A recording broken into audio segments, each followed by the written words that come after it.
Au Cameroun, berceau de nos ancêtres, va debout et jaloux de ta liberté. Comme un soleil, ton drapeau fier va être un symbole dans le foi et d'unité.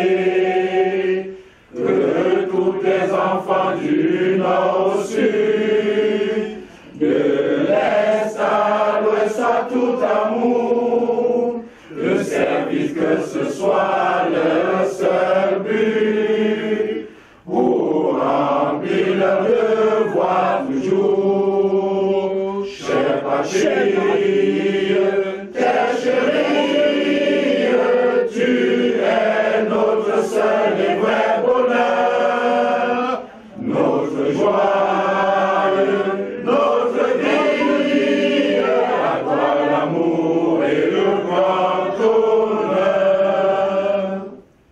Au Cameroun, thou cradle of our father, all nation in our midst and our bones. There is a blood and sweat on the water, on the nobody wants to kill the road. Dear fatherland of us not gonna tell, how can we ever pay thy due? That we say we into our love of peace. We should our name ever true. Land of glory, thou art thy joy, our holy shore. Thy honor, thy devotion, thy deep endearment forevermore.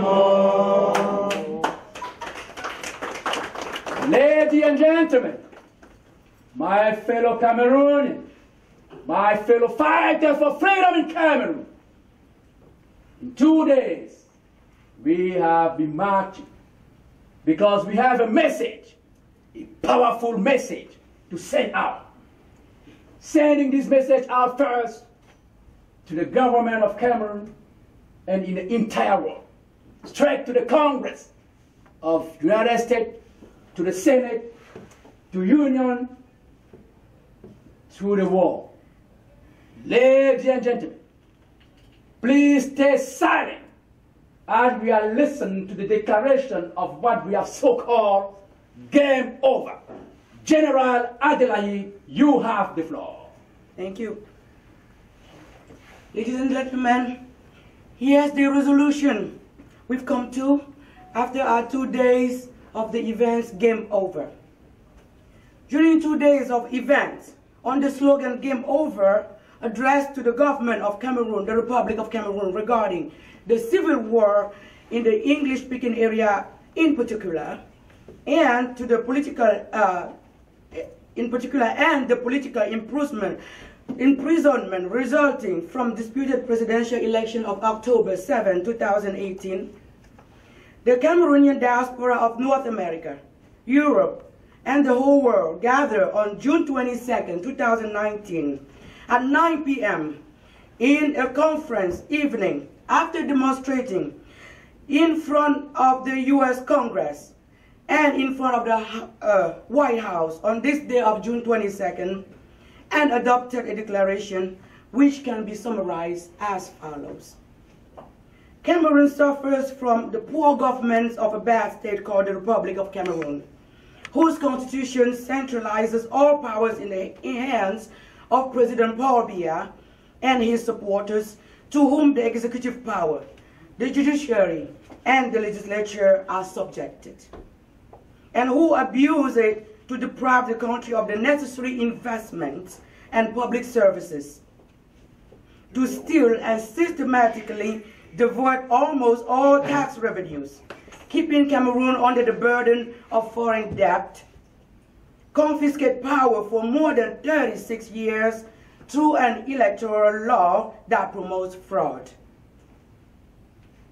The government of Mr. Biya uses an obsolete public administration that facilitates the embezzlement and misappropriation of the public fortune, terrorizes the population by the misuse of armed forces in execution of a law number 2014/028, which considers any peaceful public demonstration as an insurgency, and violently repress participants in public demonstrations by inflicting severe penalties ranging from beatings, torture in secret chambers, to the use of live ammunition against civilians, and heavy prison sentences, and very often capital punishment. In fact, the government chose to turn its back on an inclusive dialogue to wage war on the English-speaking people. At the moment, Cameroon's prisons are filled with thousands of citizens who have dared to resist them peacefully. Indeed, Anglophones have since 1985 unsuccessfully asked for the end of this bad state and the restoration of the Federation, which Cameroon had known from 1961 to May 20th, 1972, when it was illegally abolished. In 2016 and 2017, Anglophone Cameroonians demonstrated peacefully in the streets, but were systematically denied any form of dialogue. Unfortunately, they have rather suffered a bloody repression to which they continue to resist to this day by using the concept of ghost city as well as arms while claiming their independence. It should be noted that the impact of this repression is catastrophic in terms of human lives lost, the crumbling of economic activities. Cameroon now has millions of refugees and IDPs, standing for internationally displaced people. Villages, markets, schools and hospitals are set on fire. Professor Maurice Kamto, the leader of the main opposition party and his coalition that won the 2018 electoral election that took place on October 7, is still claiming their victory to this day. Hundreds of them and their supporters are still incarcerated despite calls from the international community and the Cameroonian diaspora for their unconditional release.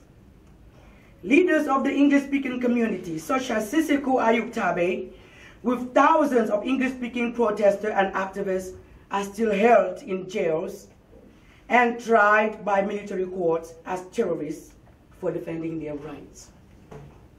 In view of the above, we Cameroonians and Cameroonian diaspora thank the U.S. administration, the U.S. Congress, and the European Parliament for their support to the Cameroonian people, victim of this government and the poor state of Cameroon.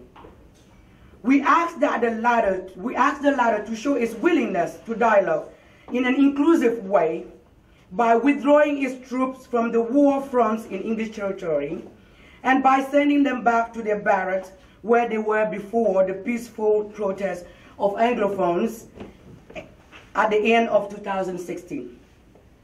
By releasing all political prisoners and by annulling Article 2 of the so-called anti-terrorist law number 2014/028.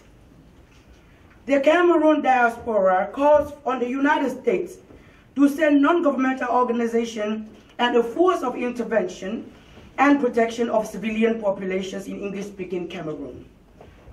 For the sake of neutrality and protection of the parties involved, we wish that the dialogue be held in a neutral place, such as the United Nations headquarters or the African Union. That the mediators are committed, on the parenthesis, under the supervision of the United Nations, by the United Nations and the African Union, and that the parties to the dialogue are the government of the Republic of Cameroon, the English-speaking separatists, the English-speaking and French-speaking diaspora, Professor Maurice Kamto, and members of his winning coalition who are still claiming their stolen victory in the elections of October 7, 2018, and the Federalist Organizations of Cameroon. We recommend that the La Republic government consider that the 1986 Constitution and institution be abolished, and that the Federal Constitution of September 1, 1961 be enforced for a temporary period of about 2 years, non-renewable, during which the Constitution will be amended to give the Cameroonian people the opportunity to create a new Cameroon. This temporary period will be framed and led by the parties who took part to the dialogue. The Cameroonian diaspora wants the government of the Republic of Cameroon that, if it does not accept the dialogue with the English-speaking resistance fighters and the other parties mentioned, such as Professor Maurice Kamto and his winning coalition, to get rid of the law 2014/028 in its Article 2nd, if it does not release political prisoners